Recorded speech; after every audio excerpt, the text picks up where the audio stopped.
Hey guys, welcome to Start From Scratch, and today we are going to talk about idioms and phrases, a lame excuse, a lion's share, a man of letters, a red letter day and a rolling stone. So let's start. तो आज हम इस video में 5 और idioms के बारे में जानेंगे। तो चलिए शुरू करते हैं। तो पहला है हमारा अ लेम एक्सक्यूज। लेम मीन्स होता है लंगड़ा, जो हम चल नहीं सकता है उसको हम बोलते हैं लंगड़ा, और एक्सक्यूज मीन्स होता है बहाना।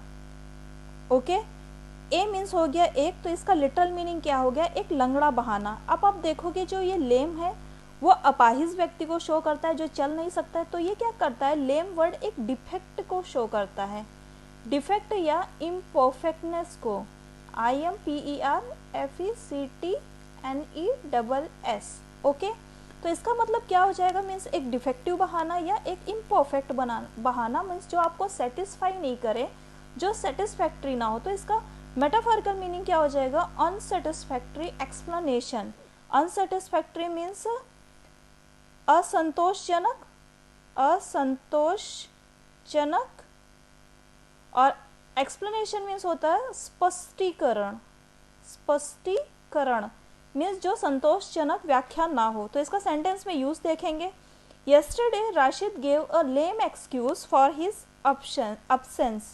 मिस कल राशिद ने अपनी अनुपस्थिति के लिए एक अनसेटिस्फैक्ट्री एक्सप्लेनेशन दिया, या एक झूठा बहाना दिया, या एक डिफेक्टिव बहाना दिया। ओके, तो समझ में आ गया इसका मीनिंग। अब्सेंस मीन्स होता है अनुपस्थिति, अनुपस्थिति मीन्स वो प्रेजेंट नहीं था, वो उपस्थित नहीं था। समझ में आ गया। नेक्स्ट देखते हैं। नेक्स्ट है हमारा अ लायन शेयर। तो लायन मीन्स होता है शेर, जो जंगल का राजा होता है, और शेयर मीन्स होता है हिस्सा। ओके, तो इसका लिटरल मीनिंग क्या हो गया, एक शेर का हिस्सा।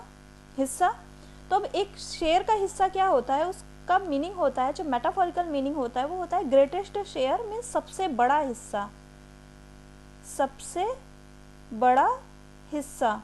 आप फोटो में देखेंगे, यहाँ पे देखो ये एक इमेज है, इसमें कैसा है कि एक ये एनिमल है, इसको 1/4 मिला हुआ है बस, और लायन ने 3/4, मतलब आधा से ज़्यादा लायन ने ले लिया है। तो इससे आपको अंदाज़ा मिल गया होगा कि मीन्स कैसे वो लायन का हिस्सा में सबसे बड़ा हिस्सा होता है। तो अब इसके पीछे एक्चुअली एक कहानी है, जो ईसब की फेबल्स हैं, मॉरल स्टोरीज रहती हैं। तो उसमें क्या हुआ था, ये देखो ये एक स्नैप्स है, वहाँ का एक इमेज है, ये उस कहानी को ये रिप्रेजेंट करता है कि जो लायन अपने 3 मित्रों के साथ में शिकार के लिए गया, या आप बोल सकते हो कि ये 3 मित्र लायन के साथ में शिकार के लिए गए। इसमें काऊ, शिप, वुल्फ, फॉक्स कोई भी हो सकते हैं। तो उसमें क्या हुआ, जब ये शिकार करके वापस आए, तो जो शिकार था मीन्स जिस जानवर को मार के लाए थे, और जब उसको 4 लोग थे तो 4 भागों में हिस्सा डिवाइड होना चाहिए। तो लायन ने क्या बोला, मीन्स शेर ने क्या बोला, पहले कि मैं जंगल का राजा हूँ तो पहला हिस्सा मेरा होता है, फिर मैं आप लोगों का पार्टनर हूँ तो दूसरा हिस्सा मेरा होता है, फिर मैं सबसे ज़्यादा स्ट्रांग हूँ तो तीसरा हिस्सा भी मेरा होता है, और चौथा एक्सीडेंट, किसी ने भी हाथ लगाया तो उसका एक्सीडेंट हो जाएगा, मीन्स वो मुझसे बचेगा नहीं, उसको धमकी दे दी। ओके, तो इससे क्या हुआ कि मीन्स वो सब कुछ पूरा का पूरा वही लेकर के बैठ गया, मीन्स माइन ऑल माइन। तो इस फोटो में आप देख सकते हैं ये स्टोरी है। तो वहाँ से ही, उस कहानी से ही ये फ्रेज आया है अ लायन शेयर। यहाँ पे भी आप देखोगे, या तो मीन्स वो पूरा का पूरा शेयर का हो जाता है, और या तो जो आधे से ज़्यादा वो लायन के हिस्से में चला जाता है। तो इसका सेंटेंस में यूज़ देखेंगे। The eldest son got a lion share in his father's property. में जो सबसे बड़ा बेटा था उसे अपने पिता की संपत्ति में सबसे बड़ा हिस्सा मिला। फादर्स प्रॉपर्टी मीन्स होता है पिता की संपत्ति। प्रॉपर्टी क्या हो गया, संपत्ति। ओके, समझ में आ गया। नेक्स्ट देखते हैं। नेक्स्ट है हमारा अ man of letters. Man means होता है आदमी या व्यक्ति, किसी भी इंसान के लिए ये यूज़ हो सकता है। लेटर्स मीन्स होता है अक्षर, जैसे A to Z इंग्लिश में हो गए, अ से ज्ञ तक हिंदी में हो गए, और भी मीन्स जो लैंग्वेज में होते हैं जिससे कि कोई भी भाषा रिप्रेजेंट होती है। तो अक्षर किसको रिप्रेजेंट करता है, ये बुक्स में आप पाओगे, या जो इंटेलेक्चुअल पर्सन होंगे, जैसे कि अगर आप देखो BA, MA, तो ये सब भी कैसे लेटर्स हैं जो कि डिग्री को रिप्रेजेंट करते हैं। तो यहाँ पे लेटर का मतलब हुआ इंटेलेक्ट से, INTELLECT, इंटेलेक्ट से, और ये किसको रिफर करता है, इंटेलेक्चुअल मैन को, EINTELLECTUAL। ओके, इंटेलेक्चुअल मैन को। तो इसका मीनिंग यहाँ पे क्या हो जाएगा, अ फेमस राइटर मीन्स एक प्रसिद्ध लेखक। सेंटेंस में इसका यूज देखेंगे, Pandit Nehru was a man of letters, जो पंडित नेहरू थे वो एक प्रसिद्ध लेखक थे। ओके, नेक्स्ट हमारा है a red letter day. Red means होता है लाल, सबको पता है। लेटर सेम हो गया ए टू जेड, जो हमारे अक्षर होते हैं, अक्षर, और डे मीन्स होता है दिन।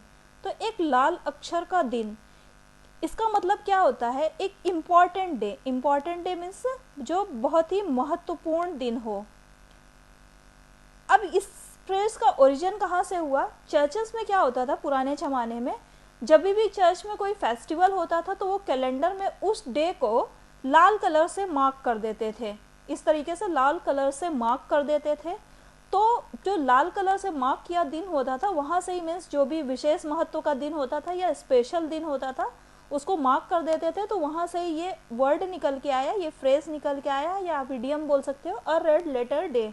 ओके, मीन्स विशेष महत्व का दिन, मीन्स जो दिन आपके लिए स्पेशल है। अभी भी आप देखोगे जो छुट्टियां वगैरह होती हैं, जो फेस्टिवल्स होते हैं, तो कैलेंडर में वो दिन लाल कलर से मार्क किया होता है, बाकी सब ब्लैक कलर से होते हैं। यहाँ पे भी देखो, जैसे कि आपकी कोई जॉब इंटरव्यू हुई या कोई एग्ज़ाम है तो आप उसको लाल कलर की इंक से मार्क कर देते हैं। तो ये रेड लेटर डे का मतलब समझ में आ गया। इसका यूज़ देखेंगे सेंटेंस में, 26 January 1950 is a red letter day in the history of our country. Means जो 26 जनवरी 1950 का जो दिन है वो हमारे देश के इतिहास में एक रेड लेटर डे है, मीन्स एक विशेष महत्व का दिन है या बहुत ही स्पेशल डे है। ओके, तो स्पेशल डे मीन्स क्या हो गया, डे ऑफ स्पेशल सिग्निफिकेंस और अपॉर्चुनिटी, विशेष महत्व का दिन या विशेष अवसर का दिन। समझ में आ गया ये सेंटेंस का मीनिंग क्या होगा, 26 जनवरी 1950 हमारे देश के इतिहास में एक लाल अक्षर है, यह एक विशेष महत्व का दिन है। कंट्री मीन्स हो गया देश, हिस्ट्री मीन्स हो गया इतिहास, बाकी सबका मीनिंग तो आपको पता है।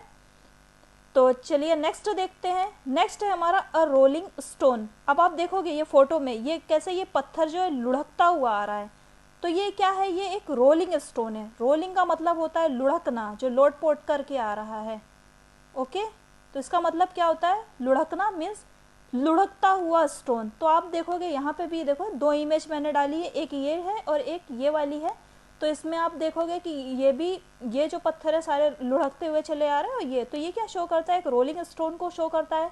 रोलिंग स्टोन का मतलब क्या होता है, आप इस फोटो से देखो, दो स्टोन्स और हैं जो यहाँ पे मतलब वो लुढ़क नहीं रहे, तो वो एक जगह पे स्थापित हो गए, एक जगह पे जम गए हैं। तो रोलिंग स्टोन का मतलब क्या होता है, जो पर्सन फिक्कल माइंडेड पर्सन है, मीन्स चंचल दिमाग वाला व्यक्ति, उसका दिमाग एक जगह पे नहीं लगता है और वो इधर उधर घूमता रहता है या लुढ़कता रहता है। अस्थिर भी बोल सकते हो आप। तो इसका मतलब क्या हो गया, चंचल दिमाग वाला व्यक्ति या अस्थिर व्यक्ति। ऐसे व्यक्ति मीन्स कहीं पर भी टिकते नहीं है, कुछ कर भी नहीं पाते लाइफ में, कहीं सेटल नहीं हो पाते। ओके, तो इसका सेंटेंस में यूज देखेंगे, politicians have become a rolling stone as they have no regard. Politicians means होता है राजनीतिज्ञ, जो राजनीति में रहते हैं, राजनीतिज्ञ बोल सकते हैं। तो जो राजनीतिज्ञ हैं आजकल वो क्या हो गए हैं, फिकल माइंडेड पर्सन हो गए हैं, as they have no regard, क्योंकि उनका किसी से ना कोई संबंध है और ना क्या बोलते हैं, ना सम्मान है। रिगार्ड यहाँ पे दो चीज़ को रिप्रेजेंट करता है, एक संबंध से, मीन्स वो पार्टी चेंज करते रहते हैं, एक पार्टी से कोई संबंध नहीं है, दूसरा उनका इसकी वजह से ना कोई सम्मान है। ओके, सेम दूसरा एग्जाम्पल देखेंगे, Ravi was a bit of a rolling stone before he married and settled down. तो रवि शादी से पहले एक लुढ़कने वाले पत्थर के जैसे था, जब उसकी शादी हो गई तो वो क्या हुआ, सेटल डाउन हो गया एक जगह पे। ओके, पहले वो एक फिकल माइंडेड पर्सन था। यूज क्या हो जाएगा, Ravi was a bit of a fickle minded person before he married and settle down. First वाले का क्या हो गया, जो हमारे राजनेता है एक रोलिंग स्टोन बन गए हैं, क्योंकि उनका कोई किसी से संबंध नहीं है या उनका कोई सम्मान नहीं है। तो politicians have become a fickle minded person as they have no regard. समझ में आ गया। तो आज के वीडियो में इतना ही। Thanks for watching. If you find the video useful please like, subscribe and share and have a great day.